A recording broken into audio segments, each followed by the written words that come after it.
a dynamic known as like parenting your partner, right? And I think unfortunately a lot of women, because of how they're taught, and then because we see single mothers so much, like we model this woman after a very harmful model, a model that's self-sacrificing, right? A model that puts everything before self. And so we don't ever really take caution when a woman is doing more for us than she do for herself. Matter of fact, a lot of times because we measure women by sacrifice, we'll say she a good woman. Right? Yep. When a woman died for me, she a good woman. You feel me? When she killed her dreams for me, she a good woman. You feel me? That's the type of shit we operate on. So you've not entered any type of masculine space. You've entered an authoritative space, a motherly space. And because we're taught to equate authority with masculinity, you're now being seen by grown men as masculine. What it actually is you mothering them, and some of them are stubborn children. You feel me? Because that's the new weapon against women, right? The same way feminine is the new weapon against men. You know what I'm saying? It's what I call you when I don't actually have the vocabulary to say what I want to say.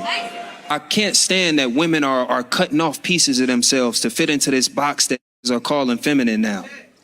Because it's really just controllable. That's what most men are saying when they say they want a woman that's feminine. When they want a woman that's traditional, they want a woman that's still willing to be controlled. Shorty, all you need to learn to do is stop riding for the wrong men. All right, let's go ahead and get into it, man. I see Lady T is nodding her head in agreement. Okay. I'm gonna go ahead and have you open it up first, man. What are your thoughts about what was said? There's some truth into it.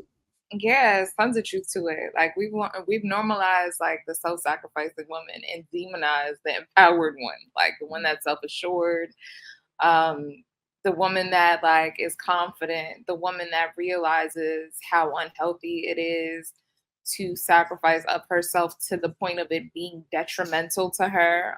Those women are demonized. Like we talk about traditionalism and romanticized traditionalism, not taking into consideration the fact that a lot of women operated from that space because they had no choice and it was necessary in order for them to survive.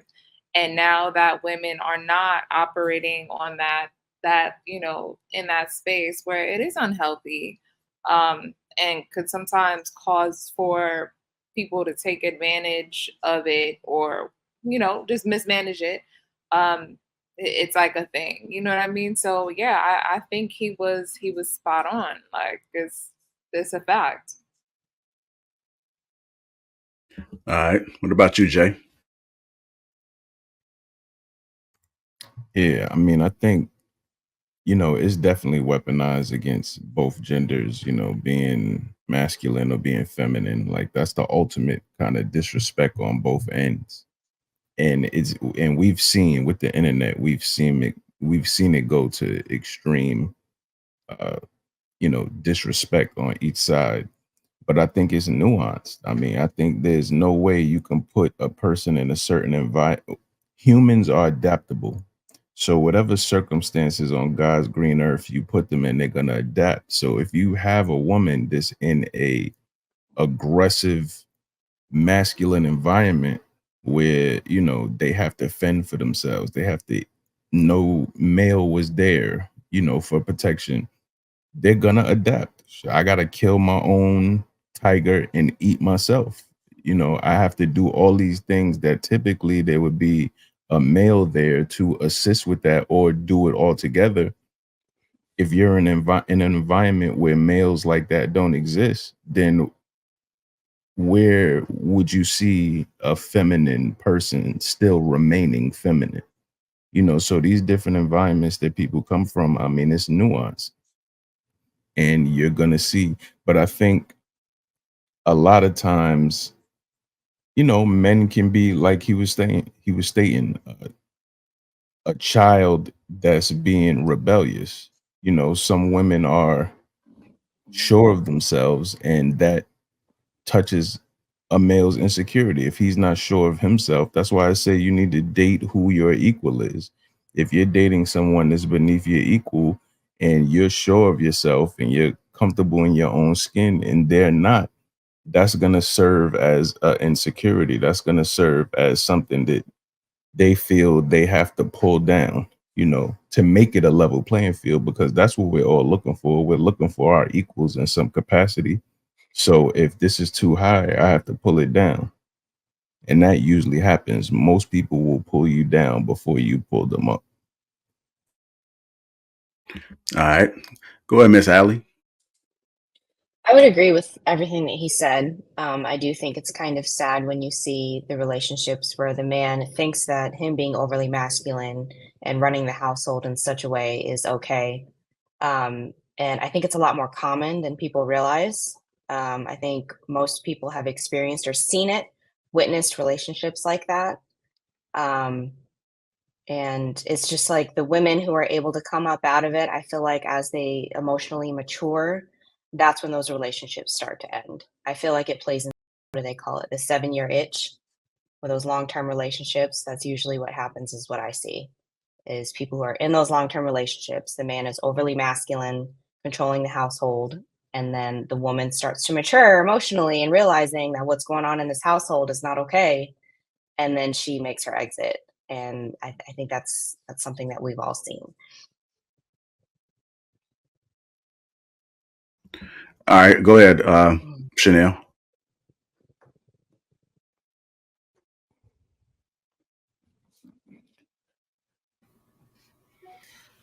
I agree with everyone, but I'm just sitting here thinking, like, men look for gender, well, I think both do. Men and women look for traditional gender roles in non-traditional situations. Like, none of the relationships right now I feel are traditional anymore. I was raised under gender roles. My grandmother and my grandfather have been together 71 years today. I've never seen my mother with another man besides my father, and they broke up when I was 6. I have an identical twin sister. So we grew up cooking, cleaning. My grandmother was the house mom. So she took care of the house, cooked. My grandfather worked in the steel mill. He would be gone for 3-4 days. My grandmother was fine. She was on the phone all day, cooking, cleaning, whatever. So today, when it comes to like what he was mentioning, control, today it's different because you have now not just a traditional housewife, but still contributing to the household and trying to keep that feminine side of being that woman to support the man. But now if a man is gone for work for 2 or 3 days, it ain't happening. Somebody's gonna have an issue. The woman's gonna wanna know what's going on.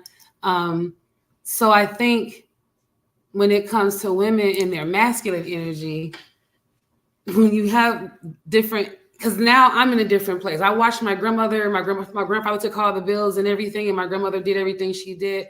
But now I see when I was married, I was doing that and paying a lot of bills and going to school. And somehow he still wanted me to be barefoot and pregnant. And like Ali said, you know, when you start maturing, you start thinking like, and I was maturing. I married a 35-year-old man when I was 24. So, you know, I'm getting older and I'm just like, dude, what the hell? Like, you want me to act like a traditional housewife, but I'm still running around here going to work, going to grad school and paying bills. And then when I started saying that, now I'm disrespectful. And now, you know, I'm not in a woman's place anymore. And then it's like, okay, well, where did that come from? Like, how is it that me saying something that I want to talk about, suddenly me stepping out of place or being disrespectful? And now it's defense, because now as a woman, no, I know I'm not crazy, you know? So now it just comes to that point. And now men look back like, oh, women talk too much. They don't know how to shut up. They won't just let it be. My grandfather, my grandmother, they got into it. If it was real quick. My grandfather got the last word. The next day, they was good. Now, it'll be 2 days later, the man's still mad. I still got a problem about 2 days ago when it's like, I ain't never seen my grandparents go back and forth like that. You know, my grandmother, you know, my grandfather was confident. When he said, I'm done, and the argument was over, he was confident that it was done. My grandmother understood what he said, and that was that. So, you know, you go into relationships, doing that, but then you start realizing then now you're trying to like talk to me like I'm a kid. There's a difference. So I know I'm rambling, but I listen to everybody's thoughts. But I'm in this space right now where I'm just noticing gender roles have been broken down on both sides because of the responsibilities that everybody has had to do. Single moms watching how they've grown up, and I think their past background has a lot to do with how they treat people today. All right, thank you for that perspective. Go ahead, Viv.